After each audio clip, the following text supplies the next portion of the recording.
एक किस्सा असा पण आहे की जेव्हापासून तुकाराम मुंडे साहेबांची एफडीएच्या आयुक्तपदी नियुक्ती झाली ना, तेव्हापासून भेसळ करणारे सापडायला लागलेत. आणि हे लोक भेसळ कशात करत होती? ही सामान्य लोक खातात ना, दूध असेल, पनीर असेल, अजून खाण्याच्या बऱ्याच गोष्टी, या सगळ्या गोष्टींमध्ये ही लोक भेसळ करत होती. असं पण नाही ना की तुकाराम मुंडे साहेब आल्यापासून भेसळ करायला चालू केली, असं नाही. ही आधीपासूनच भेसळ होते. म्हणजे आधीपासून आपण ह्या गोष्टी खात आलोय, भेसळ होणाऱ्या गोष्टी.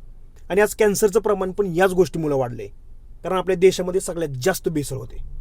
पण जेव्हापासून तुकाराम मुंडे साहेब आलेत तेव्हापासून हे सगळे भेसळ करणारी लोक सापडायला लागलेत. आज तुकाराम मुंडे साहेबांचं नुसत्या महाराष्ट्रातच नाही तर अख्ख्या देशामध्ये कौतुक व्हायला लागले. पण मला एक गोष्ट समजत नाही, तुकाराम मुंडे साहेबांचं कौतुक का केलं जाते? कारण तुकाराम मुंडे साहेब हे सिस्टीमच्या विरोधामध्ये काम करतायत. आज आपली सिस्टीम आहे ना, आज आपली सिस्टीम अशी काम नाही करत. आज आपली सिस्टीम करप्ट आहे.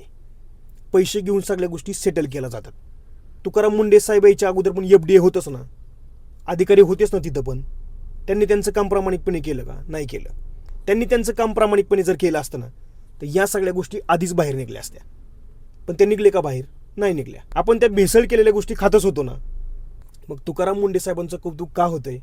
तर तुकाराम मुंडे साहेब सिस्टीमच्या विरोधामध्ये काम करतायत.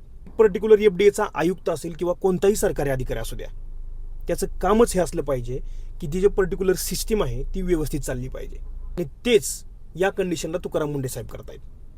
यासाठी त्यांचं कौतुक केलं पाहिजे.